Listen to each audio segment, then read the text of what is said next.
So first of all, I'd like to thank you all for coming and give you a very warm welcome to GISS. I would like to thank School District 64, Lyle Ruin, the principal, here, the students, of course, and the plant services for helping pull this all together.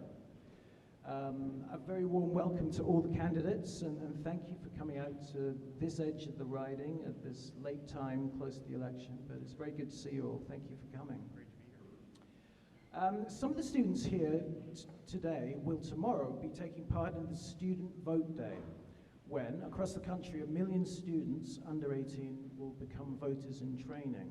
So we're welcome to the students, big welcome to the students here, because this is part of the voting in training.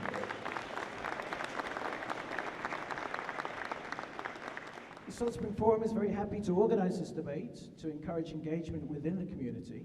And a video is being made so that those who weren't able to be here today can get a chance to see what's going on. And for you who are, you can have a look and listen and see what actually happened if you can't remember that far long ago. It'll be available from tomorrow on the Salt Spring Forum website, saltspringforum.com. We, as I said earlier, will need to keep moving quickly so that students can get their buses home on time. As a brief bit about the format, we're going to start with each candidate giving a 2-minute introduction of themselves and their platform, or whatever else they want to say. This will be followed by 2 or 3 questions from some students from Carol Arnold's class here. So we ask that you allow them to give the questions first because they have to leave earlier, and then the mic will be opened up to everybody else. The mics, as you can see, are in the 2 aisles here, and please just line up and your turn will come, and hopefully we'll get as many of your questions in as possible. There's going to be a maximum of 5 minutes allocated for each question and answer combined, so please make your questions short and as clear as possible.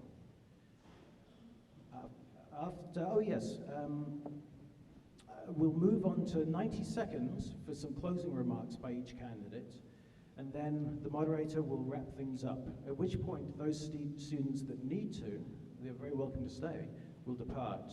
And at that point, everybody's invited to go to the party's tables and to chat more with the candidates and learn more and ask more questions. Then at about 4:30, we have to go home as well. Aletha Humphreys, I'm very glad to welcome, is our moderator. She has done a couple of other ones, and she'll be looking after everything today. And just before she introduces the candidates, I'd like to introduce you to Melania Moffat from the student body, who's going to give an acknowledgement of the land that we are gathered upon. Thank you very much.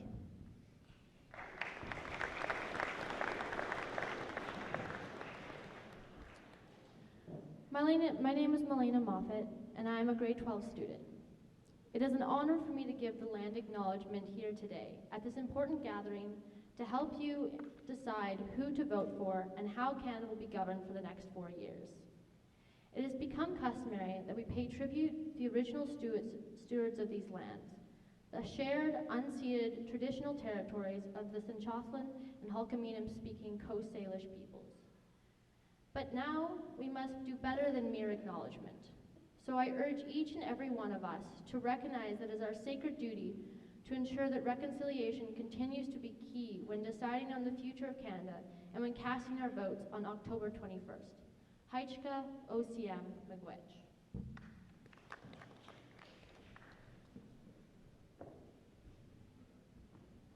Thank you. And welcome everyone. It's always so inspiring to see such a great turnout of general community and as well as in particular with the students. We are very tight in time with only an hour, and I think we've done it in the past and we can do it again and have a very meaningful afternoon. So as Richard was saying, the candidates will each have 2 minutes to do an opening statement. We've chosen the order for both opening and close randomly, and I will let the candidates introduce themselves during that time.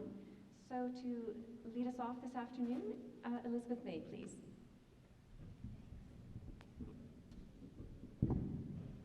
Thanks, Aletha. And I want to say how happy I'm to be back in the gymnasium at Gulf Island Secondary School, knowing that we're standing under the solar panels and the solar array that generates the solar scholarships.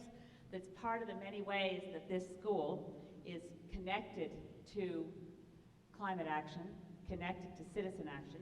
I want to invite any students who are interested. We're having a youth town hall tonight. It's a virtual town hall with Facebook connections to other youth, and it will be at 102 Seaview at the Green Party office. It's kind of near that area behind Barb's Buns in the center of Ganges. If you can come, it'd be great. It starts at 6 o'clock. I am very, very honored to have been serving as your Member of Parliament for the last 8 years. I'm very committed to representing Saanich Gulf Islands as vigorously as I can all the time. I discovered when I was in the leaders' debates lately nationally that none of the other leaders go to any of their community all-candidate meetings.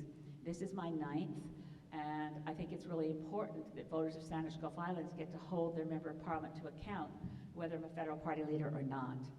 My goal and my hope is that in the next upcoming Parliament I can do even more for our community by having more Green MPs with me, prepared to fight for real climate action and to ensure that we address those issues of affordability that challenge our youth. What did you say? Oh, that's fine then. That's what I thought I had. So we're very committed to bringing in pharmacare, to abolishing tuition, to funding post-secondary education properly. There are many things on our agenda as Greens. As a matter of fact, the most common accusation against our platform is that we are ambitious. Indeed, we are, because things must be done. Thank you. Thank you.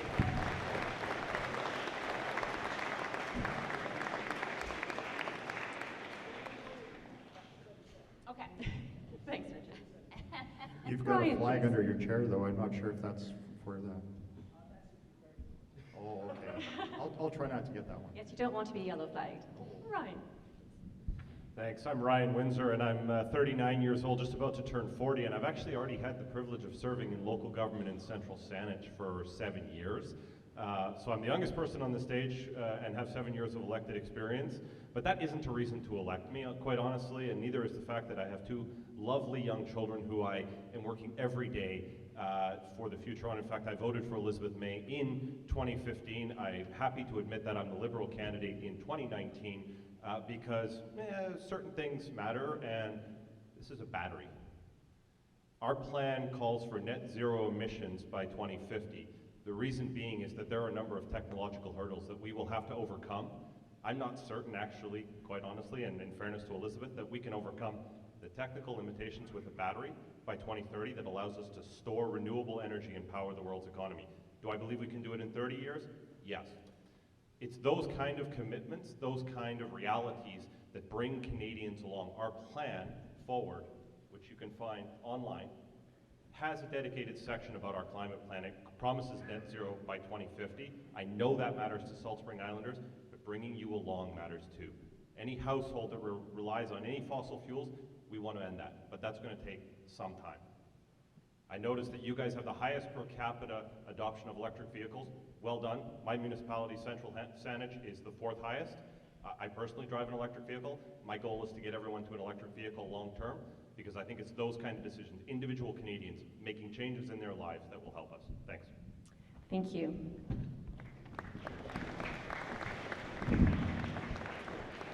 And Ron, your 2 minutes, please. Good afternoon. My name is Ron Broda. I represent the People's Party of Canada. I'll tell you a little bit about myself. You can read more about the platform online. I'm a career police officer. I started my career in policing in Vancouver in 1977. To date myself, I'm a pre-charter dinosaur. I was policing the streets before the charter rights came into effect. In 1991, my wife and I made the decision to move to the island so that we could have a better lifestyle for our kids. And I joined the Saanich Police Department, where I served for another 14 years. I was able to trade a 45-minute commute outside of rush hour on a good day for a 15-minute commute on a bad day inside rush hour. And I used to ride my bike to work quite often as a Saanich police officer. I've tried retiring a couple of times, but I always seem to find something else to do. I was a Canada Border Services officer for 7 years. I'm also a licensed commercial pilot. I've been an active volunteer in my community, largely in the education system. I've done everything from supervising Hot Dog Day and grade 5 campouts on Pender Island to having been the president of the BC Confederation of Parent Advisory Councils. So I'm very familiar with public education and a strong proponent. Why did I decide to run in the federal election? Well, I looked around and I had a conversation with my kids. I said, you know, if I wasn't running in this election, I don't know who I could vote for, honestly. And I think other people would likely be in the same boat, so I decided I'm going to have a part in this conversation so that people have another choice. The main issue facing you folks is trust. Nobody knows who to trust or believe anymore. Is that my signal? Nope. I have 10 more seconds. Okay.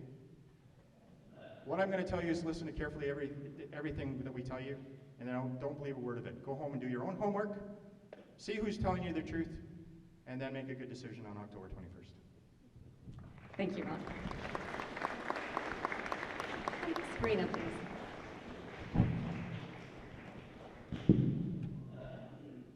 Hello, thank you everyone for inviting us and to welcoming us to your school. We are very proud to be here on Coast Salish territory. Thank you very much for the acknowledgement. I am Sabina Singh. I am proudly running for the New Democratic Party. I have a PhD in political science and have been working with in the university system for about 15 years. I was teaching university, and in 2008 I moved to University of Victoria to teach political science and raise my children on my own. So then recently my youngest child, she graduated high school, my beautiful daughter, and I was like, well, I should do something. My favorite Canadian artist, Gord Downey, before he left us, said, do something. So I am here to be a voice for the children, for the youth, and to bring voice to the climate action strikes that have been all over the world. So I think that every party and every country in the world must be acting ecologically, and we want to be part of that and helping grow that conversation in Canada and worldwide. I am also a dancer, so I have used art as a way of explaining the ideas. Our party platform, that I will hopefully be able to tell you a lot about, is linking affordability and climate change. So when we can't afford to live, when we can't afford vehicles, zero emission vehicles, any kind of vehicle, if you can't afford this world, we can't make sustainable and ecological choices. So the NDP is there for you, expanding farm care, health care, and many other things. Thank you. Thank you.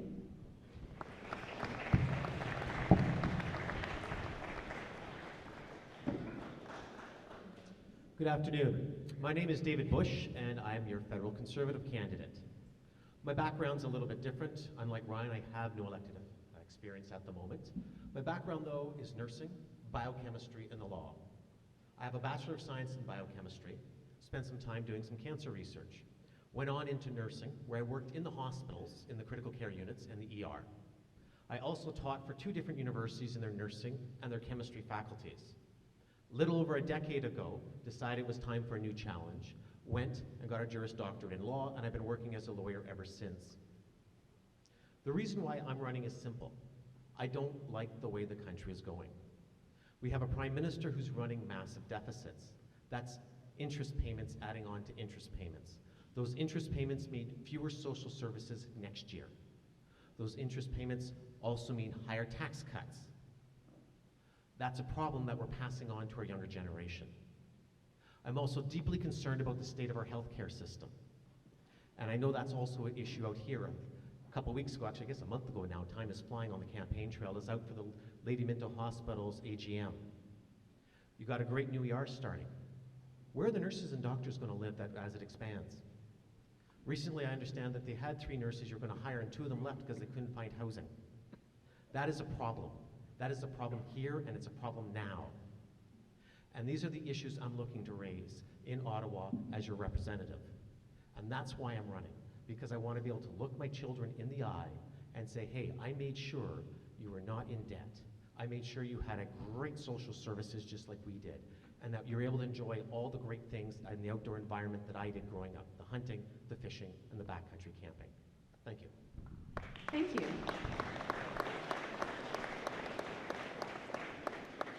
And thank you all for being so great on the timekeeping. That's very much appreciated. And something to follow when we ask our questions as well. So we'll move on to that part now. And I understand there are 2 students who are prepared to ask the first 2 questions. If I could ask them please to come up to the mics. Now for these 2 questions that we're starting off with, all of the candidates will have an opportunity to respond. However, afterwards, because we're so short in time, we'll be directing the questions to particular candidates. But at this point, if all of you could be prepared to reply to these questions. Okay? Aletha, how long do we each have for each question? For their answers will be 1 minute. 1 minute, thank you. Yes, thank you. And could you ask your question, please? Hi. Tristan Thundersnay, just Aletha, not Sayout. My name is Tristan Claxton. I'm from Sayout First Nation, one of the 4 bands within with Saanich tribes, and I have a question directed towards all of you. Little progress was made in the past 4 years on Indigenous issues. How will you and your party, if elected, work on First Nations reconciliation? How will you move that forward, and how will you move it forward respecting Aboriginal rights and titles and existing treaties, for example, my treaty, the Douglas Treaty, which has never been honored? Thank you. Ryan, would you like to start off, please? Thanks for the question. Of course, Sayout and Central Saanich are neighbors. I've been very fortunate to have a good working relationship with Sayout First Nation, the chief and council there. It starts with sitting down and understanding the mistakes that we made in the past, understanding how we can address very real things. Safe water in some communities is a reality. I believe Sayout has good access to water, but not all communities do. Housing is another reality. We need to make investments so that we have safe housing choices. But more importantly than not, it revolves down to if somebody has the opportunity to sit at a table, it should happen. I personally sat down with the Premier about 3 or 4 years ago, and I said, the regional district should recognize Douglas Treaty and allow Douglas Treaty nations to sit at the regional district. That fell on deaf ears.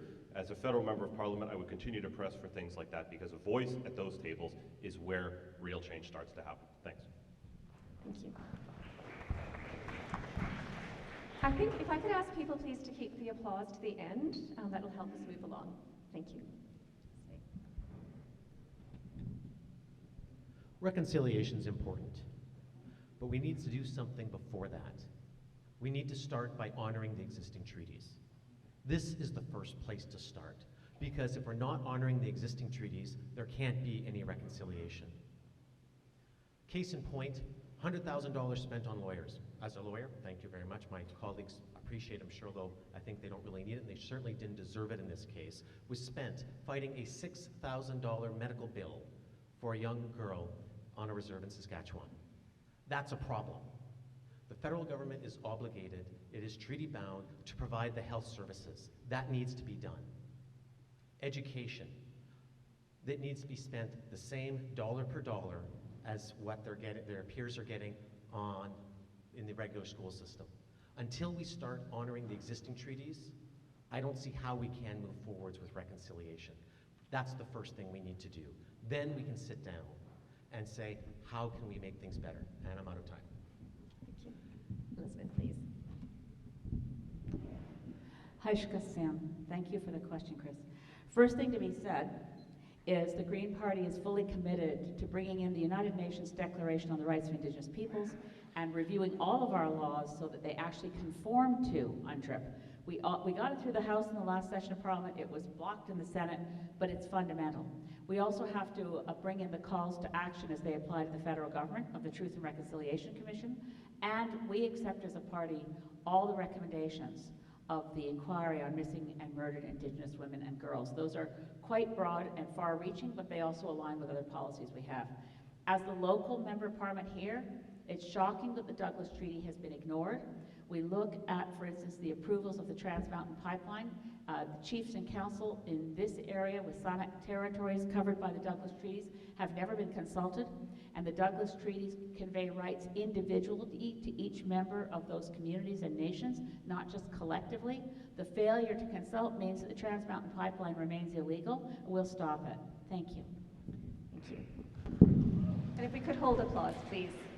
Thank you, Sabina. Hi, the NDP also, it was Romeo Saanich from Quebec, NDP member, who brought in the United Nations Declaration of Independence going through to all policies in Canada shut down by the Senate, as Leader May said. I really, I think UNDRIP not only is recognizing treaties important, and again, thank you for a very articulate question, but the United Nations Declaration of Independence is something that was created at the United Nations, and it speaks to the fact that there are Indigenous people all over the world. And so when all the Indigenous people in the world can work together, and the states, there's 195 states in the world, and there's 9,000 nations in the world. So we need to find a way to work together and honoring treaties and putting our all the calls to action in place. As we know, in British Columbia, we have the highest number of missing and murdered Indigenous women, and that needs to end. Thank you. Well, I'll agree with my colleague, Mr. Bush. First thing we need to do is honor the existing treaties.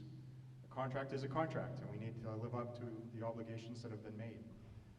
The other thing we need to do is we need to finally abolish the Indian Act, which is an archaic and outdated and disrespectful document.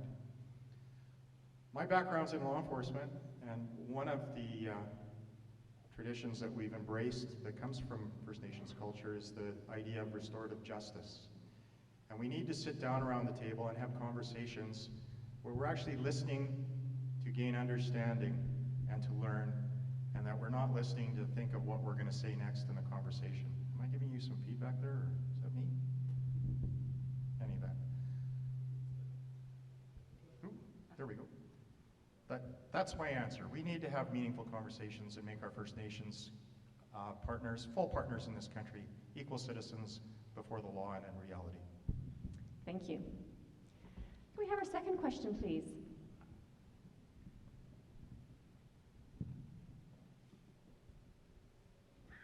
As a young voter, one of the first things on my mind is, where does the party stand on climate change and environmental degradation, plastic pollution, deforestation, etc.? I understand these issues have to do with more than just Canada, but at the same time, that does not excuse us from our part. My question has two parts. First, do you and your party believe we have a climate emergency? And two, what specific ways will your government, if elected, address this emergency as well as the environmental degradation? Thank you. Well, I'd like to start us off, please. Thank you for your question. That's a very important question. How many of you have been to the Royal British Columbia Museum in Victoria? Good place, reliable information there. If you've been to the Museum of Natural History, you'll see that 100 million years ago, the temperature right here was 10 to 15 degrees warmer than it is now. So the climate is changing, it always has, it always will. Is it an emergency? I personally don't think so. And even if it is, as a trained emergency responder in policing and as a licensed commercial pilot, I know the last thing you want to do in any emergency is respond in panic. We need to assess the situation carefully with reliable scientific information, all of the scientific information, because there's a great deal of information that has not been shared with you. So I do not believe it's an emergency. We need to restore the level of science in our Environment Ministry and National Research Council and get the real facts. Thank you, Ron. Sabina. Yes, we do believe that there's a climate emergency. We believe the scientific consensus throughout the world that is pointing towards that, and we believe that Canada needs to be hitting its targets. right away and yesterday. Like, we could have been doing this for the last 10 years, but instead it just seems like things are getting worse. How will we address it? Again, climate change and affordability for us is very related, and it is important that we look at funding a lot of these amazing organizations that I've been going towards to look at over the last couple of months. So, for instance, Ocean's Legacy on Main Island, take plastic out of the ocean and recycle it into usable things. All the federal government needs to be looking at all the amazing people in this area and all the amazing things you are all doing and start funding it so that you can continue doing your good work. Thank you. Thanks for the great question. We are in a climate emergency. I think the vote on Monday is a referendum on climate for Canadians. Tragically, and I really had hoped other parties would up their game so that we would not be, and I would not be standing here in front of you and saying only the Green Party has a plan that has any chance of holding to 1.5 degrees Celsius. To do that, the Intergovernmental Panel on Climate Change has said that globally we must reduce by 45% against 2010 levels by 2030. Sorry to talk fast, but with so many numbers, but you can look up the IPCC report. All the other parties in this election have held to variations of the Harper target of 30% below 2005 by 2030. That target was put in place 6 months before we negotiated in Paris. So the CBC, by the way, has had an independent researcher assess this. You can see very clearly that only the Green Party brings emissions down sharply to 60% below 2005 levels by 2030. Our plan, Mission Possible, also deals with environmental restoration, and we will ban single-use plastics in our oceans. Thank you. And Dave, please. Okay, I've only got 90 seconds, so I can't give you all the details of our plan. Oh, sorry, 1 minute. Even shorter. That's worse. I'd encourage you to come and see me afterwards. I can give you a copy of our brochure, or go online to arealplan.ca. We've actually got a plan that deals to getting down our greenhouse gas emissions. It also talks about restoring our environment and to helping to fix the environment, well, around the world. What separates us, though, from the other parties is we're both looking domestically and internationally. Because at the end of the day, we're all in this together, and even if we could wave a magic wand and have our emissions zero tomorrow, if the rest of the world doesn't do anything and doesn't get there, we're all in the same boat. And that's a problem because nobody else is getting there, not even Sweden right now. And there's, depending where you look, there's between 1,000 and 1,800 new coal plants being built worldwide. We're celebrating because Alberta's closing its last 6. Well, worldwide, we're going in the wrong way. We need to turn around and get our own house in order so that we're not hypocrites, and then we need to work with the world to help address this issue. Thank you. And Brian, please. Thanks. As someone who personally decarbonized my own life as much as I possibly could, electric cars, solar panels on the roof of my house, electric heating system, I burn virtually no fossil fuels in my day-to-day life.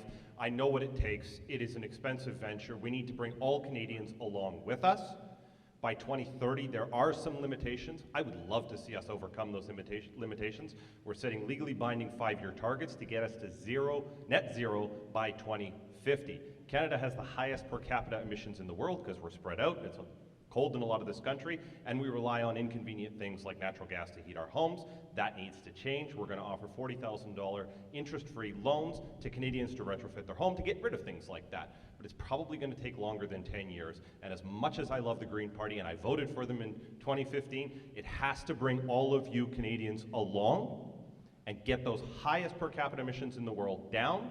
It is not just the government, it's everybody. It's companies and all that. We invested in carbon capture technology through carbon engineering with $25 million support through Strategic Initiative Fund or whatever it was called, and we will do more. Thanks. Thank you. Thank you for those answers.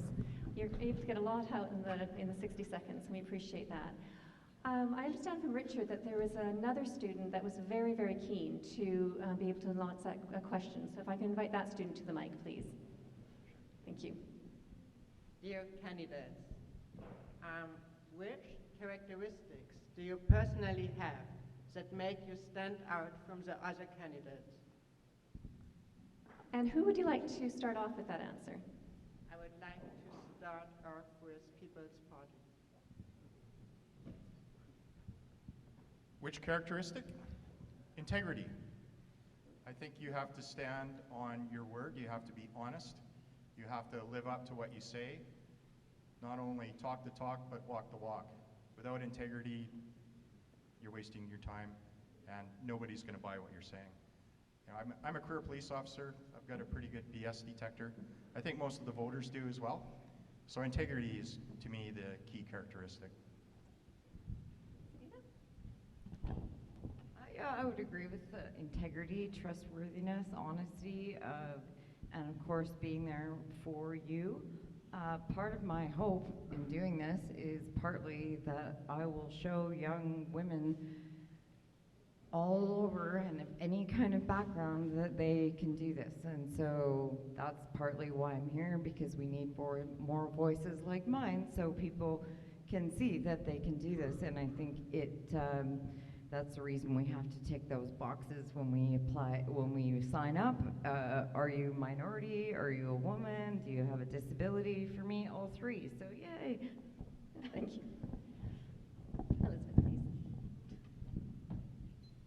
Well, I hesitate to answer that. I didn't get the name of the young man who asked the question because it distinguishes us from the other candidates. These are very fine people, so I don't want to suggest that the qualities I'm about to mention about myself, that they don't have them.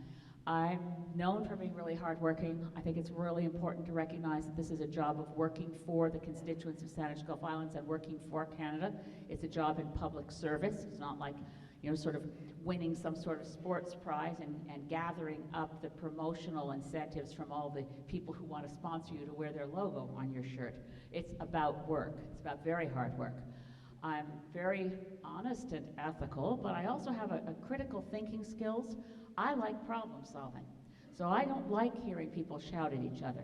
It makes my life in Parliament really quite painful because a lot of the day you're just listening to people shout. I want to restore respect in Parliament and hard work from all of us, that we find common ground and deliver on the things that need to be done and do it together. So I'm a believer in consensus. Thank you. David. This is one spot where I think Elizabeth May and I overlap. It's the critical thinking and the problem solving. My first degree was a science degree. It's about finding all the evidence, the good, the bad, and the downright ugly, and not just the stories or the evidence that's going to mesh with what you want to see because of what you want to do.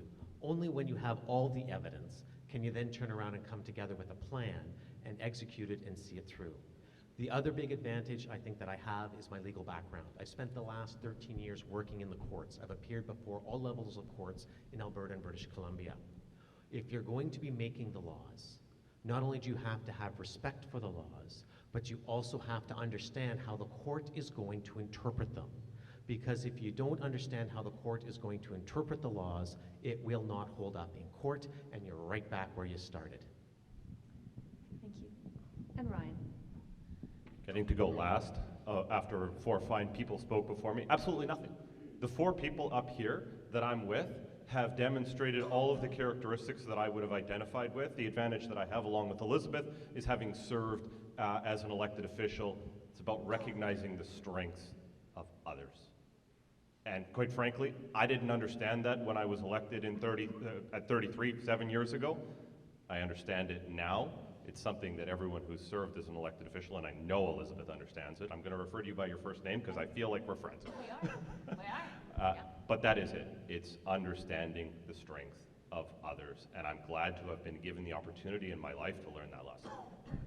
Thank you. That was an excellent question. Thank you. We're now going to go to the open questions. And at this stage, I'll ask that you identify which candidate that you're directing this question to. And we'll start with the mic over here, please. Sure, I'll direct it at Ron Broda. I'm going to try my best in this brutally sort of short time format to ask a meaningful question. I listened to the leaders' debate. I listened to the different things that parties talk about how you're going to make things work, tax the rich, tax the corporations, go after tax shelters, whatever you want to do to make it all work out. And it all sounds like gibberish to me. And the reason is that it's not designed to work. You know, if I go to the store, if I want to buy a jug of milk, costs $8, used to cost $1, and to listen to you talk as if inflation is a natural thing that economies do. It's not. It's wealth that's siphoned out. So your question is, please? That's about a third of the question, and maybe go with that. Thanks. So I didn't quite catch what the question was there. So how are you going to make something work that can't intrinsically work? So how do we address I feel like I look across the board and I see good intentions everywhere, but I can't relate really to what you say because I feel like we're on different planets. I think I've got, and so who would you like to answer this, please? Ron Broda, please. Okay. So the way I heard that was we're facing a lot of difficult challenges. How do we address things in a meaningful fashion when we're faced with those very difficult times? I heard that was addressed specifically towards taxation. Are we broader than taxation or taxation specifically? So I addressed your question. Let's start off with economics, I think. Okay. Well, we have a very clear platform in terms of dealing with the tax structure. I think Dave and I have talked about this a couple of times, and we think the Income Tax Act is somewhere between 600 and 1,000 pages. Even accountants don't understand it. And it's time that we simplify the tax code, get rid of a lot of the boutique credits and the loopholes. No more corporate welfare bailouts to corporations like Bombardier or General Motors that wind up spending $22 million to pay off their CEO instead of looking after the pensioners. And for us individuals, reducing the current number of income tax brackets down to 3, so that from $0 to $15,000 you'll be tax exempt. 15,000 to 100,000 you'll be paying a 15% rate, and anything over 100,000 you're paying a 25% rate, so that people pay their fair share, but no more than their fair share. Thank you. And then we'll go over to Mina Lee for the next question, please. And we only have about 10 minutes for this section, so I'll just ask people to be as concise as possible. Is it working? Yeah. Okay. Well, I'm here to tell you that there's no such thing as a zero-emission vehicle. And I'd like to tell all you students that when I was your age, I got across Canada and up and down the provinces on the train. And we don't have that anymore. We don't have that anymore because the automobile companies lobbied long and hard to get you all buying 1 or even 2 vehicles for your families. And Mina Lee, your question, please? My question is to all of them. Why have all the MPs for years allowed this? And if I only have one MP to talk to, I'll choose the Liberal one because he's going on about everybody in zero-emission vehicles, not talking public transit at all. Thank you. It's a great question. 4 and 5 vehicle or trips in Greater Victoria currently happen by automobile. That's a number that I'd like to see come down. Realistically, I think we can knock it down another 10%. In addition to that, we bought electric buses for Greater Victoria. Ms. May will say it's not enough. I agree with her. The reality is we do need more electric buses. We're going to have to build more infrastructure to rebuild what we took apart. For 100 years, we dismantled railways. We need to put them back together. It will take some time, but I'm committed to doing that as MP if I were elected. Well, I think zero-emission vehicles are part of the conversation. So the reality is, yes, they have a climate impact. I agree with you. When you build anything, it has an impact. But the reality is they are part of the conversation probably for the next 20, 30 years minimum. So I'd give an honest answer, and I understand not everyone would appreciate it. Thank you, Ryan.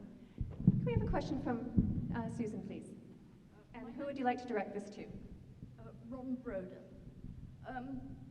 I'm an immigrant. I came to Canada in 1966. I'm very proud of this country. I'm very proud to have been given the Order of Canada. I'm proud of the country because it's civilized, that our politics have not been corrupted by the politics south of the border. As you said, integrity is very important. Can you tell me what you feel about Maxime Bernier's behavior in 2008? He was a minister in the government. He left papers, government papers, in the apartment of his girlfriend, who it turned out, apparently, ex-boyfriend, was part of gangland culture in Montreal. I find that disturbing. How do you feel? That's a great question. There's the immigration aspect to it as well. Did you want me to address that as well, or just the issue with Mr. Bernier in 2008? I think primarily about Mr. Bernier. Okay. I've had a long history in this country, and I don't want it changed politically. I don't like the way it's going. Well, I agree with you. I don't like the way the country's going either, which is why I'm running. I remember the incident quite well, and as a career law enforcement officer, I was quite shocked by it, to be honest. I don't know how such an event can happen, that you're that careless with top security documents. And I'm quite familiar with biker gangs and what they do to society in general. I don't believe Mr. Bernier was aware of the links his girlfriend had to that community at the time. I know that he also lost his cabinet position as a result of that. And I know from having spoken to him, not specifically about that particular issue, that he's learned a lot, and he is a person of integrity. I've met him twice. We all do make mistakes. I've made my share. Hopefully he's learned from it. I would hate to see that repeated again. We would hope all politicians learn from past mistakes. I'm sorry, I didn't catch that. And I think we have to draw to the end there. Thank you, then. And there will be an opportunity to follow on in the discussions afterwards on that individual basis. Can I have the next question, please? Yes, I think we could agree in advance this is not a great question. Directing it to Sabina Singh, could you tell us personally whether you believe what your party has been saying about another party's stance on reproductive rights? If so, how many denials would you need from that party to be able to accept it one way or the other?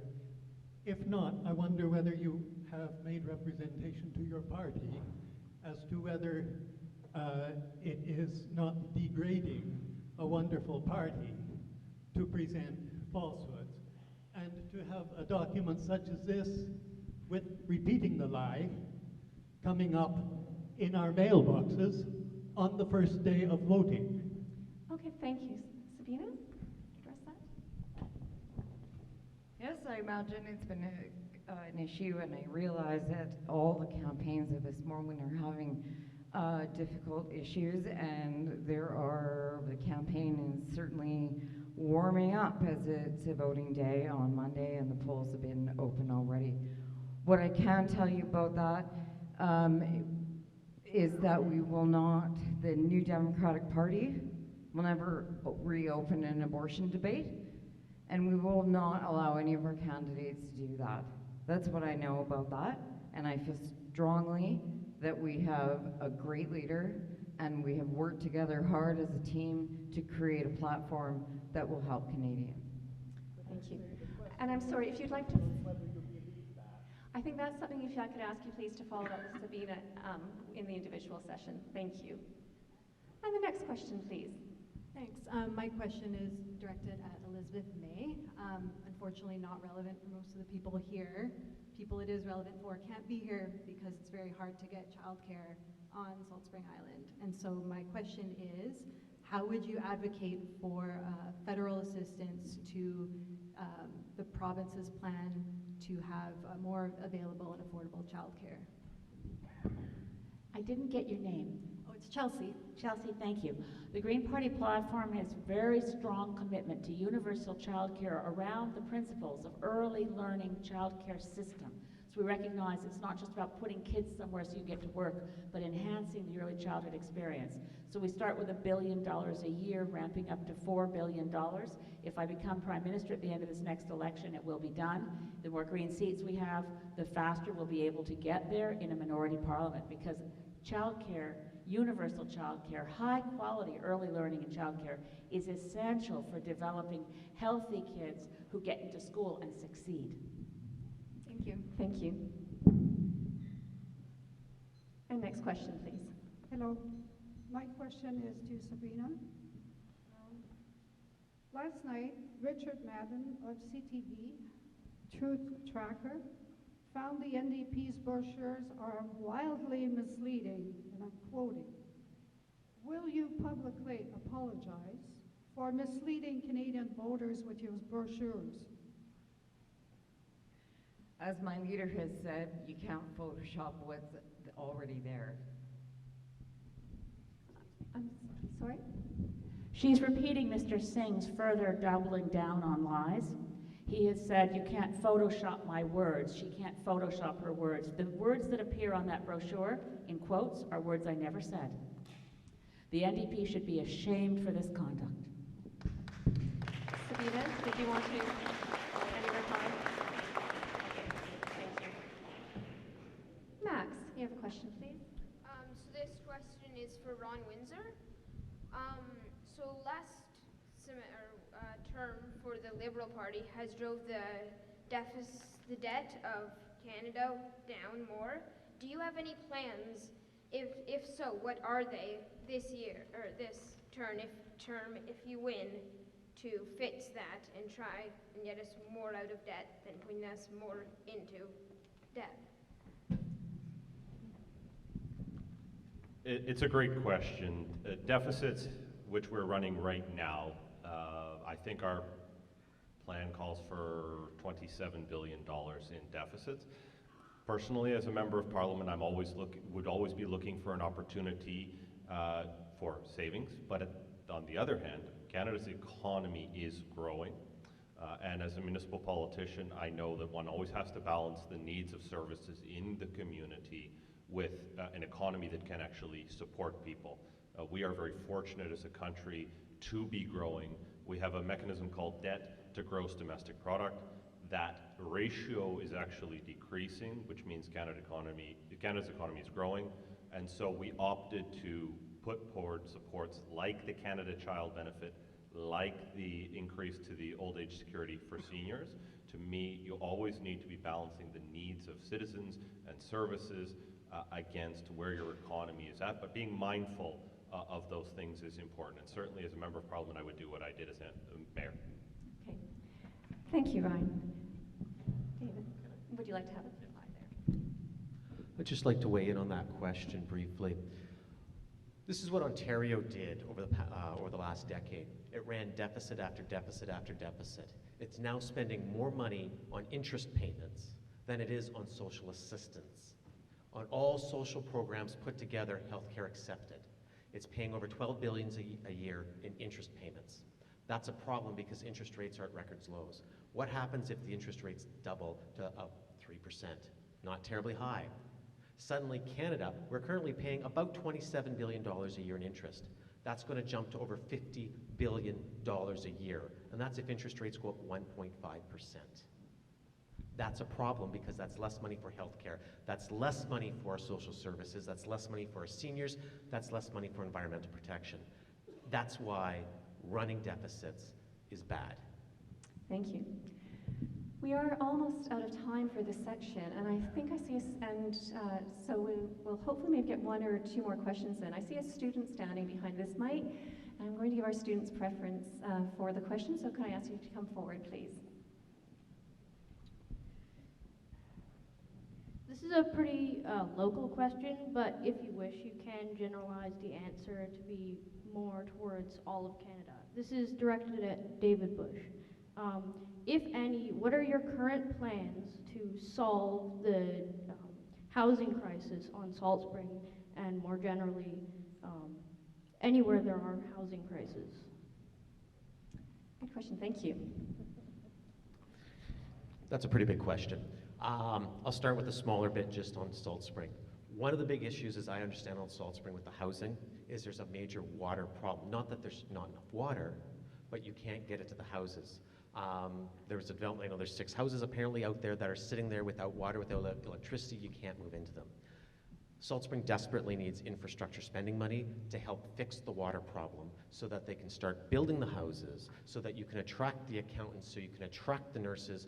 As I understand, I think there's 20, they wind up busing in workers for the grocery store from Nanaimo. That's not right. People should be able to afford to live where they work and work where they live. Nationally, one of the big plans we're looking at doing is decreasing the tax burden on everybody, making things a little more affordable, but the big part is, and we're the only ones I think talking about this, is to release surplus federal land for high-density housing. Again, in Salt Spring, until you get the water issue solved, that's not going to help because that's the first piece. But across the country, you have to get the supply of housing to exceed the demand. Thank you.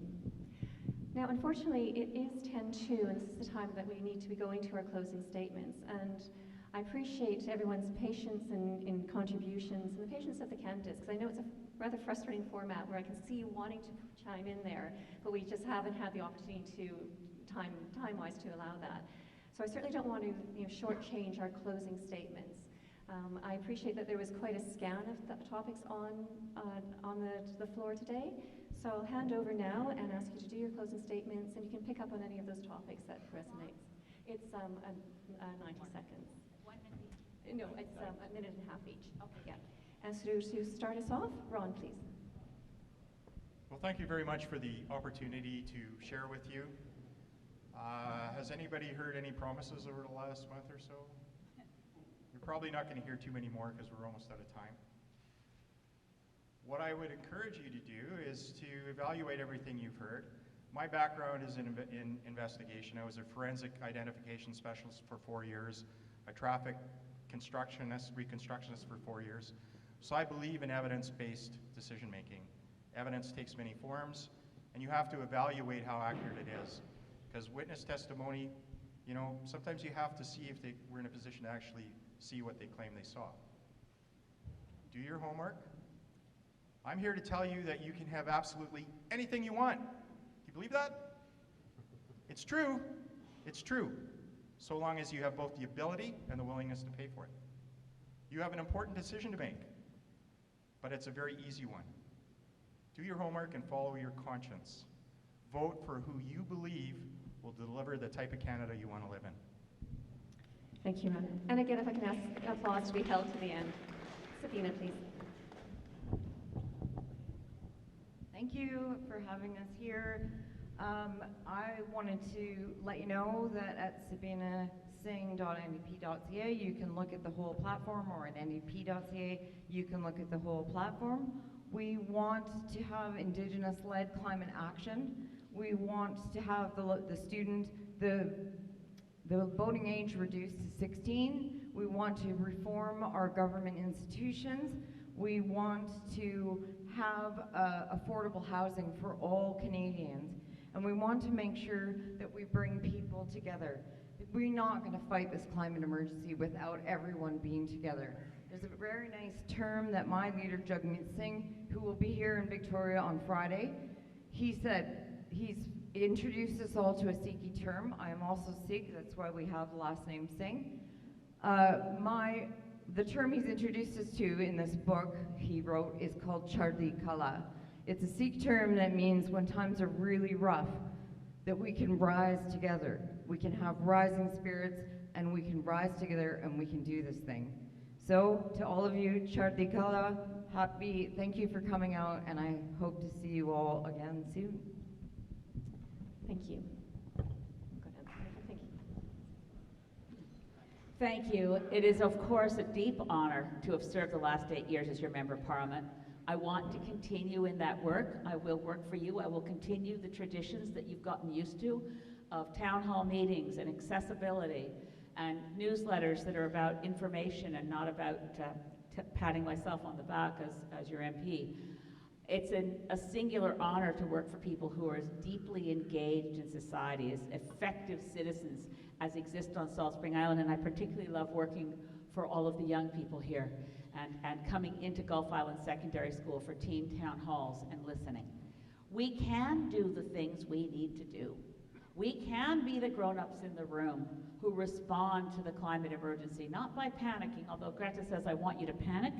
She doesn't want us to say, there, it's all right, we've got it covered, when we don't. We need to organize ourselves as a society on the same kind of intensity and focus as if we were at war.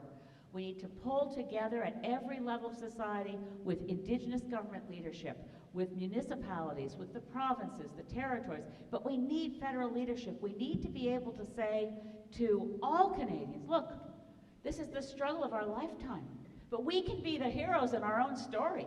We can stand up now, elect a lot of Greens, and then we can actually get Canada to deliver on climate, deliver pharmacare, deliver the things we need in our lives, and go global to the next negotiations and deliver a secure world for all of you. Thank you. Thank you.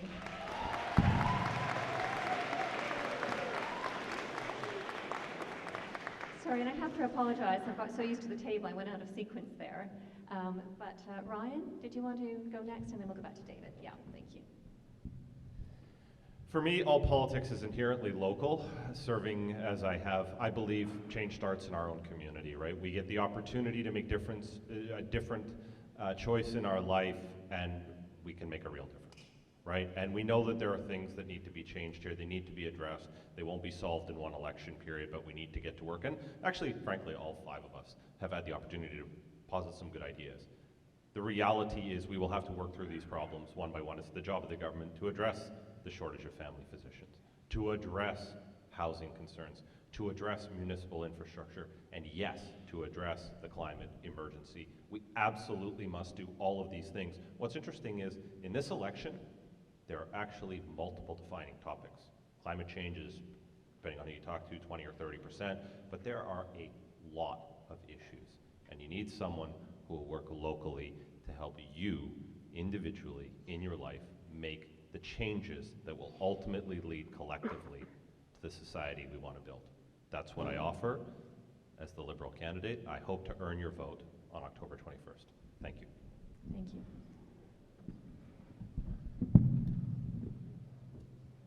I'd like to start by thanking all of you for coming out and listening to us today.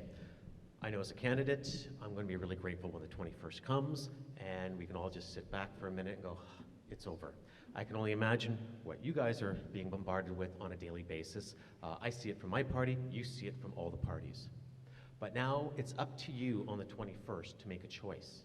You've heard about some different goals, and you've heard about different plans. And the plans are important because without the plan, it's just a dream. But it's also about who you trust. Who do you trust to be able to implement that plan and to deliver results? Because at the end of the day, you need those results or you're just spinning your wheels. And I've been hearing at the doors people who are struggling to get ahead. In fact, 45% of Canadians have less than $200 in their pockets at the end of the month. That's a problem. I've been hearing about people who don't have a family physician. From Halifax to Victoria, 1 in 2 Canadians do not have a family physician. I have a plan to fix that. It'll take me about 10 minutes. You'll have to come talk to me afterwards. But finally, there's also the environment. Again, I can't go over a plan. I believe it's the best plan. We have the same targets as the Liberals. The thing is, we have to look domestically and we have to look internationally because Canada alone cannot fix this problem. So at the end of the day, on the 21st, after doing your own research, I hope you will choose to trust me, David Bush, and the Conservative Party. Thank you. Thank you.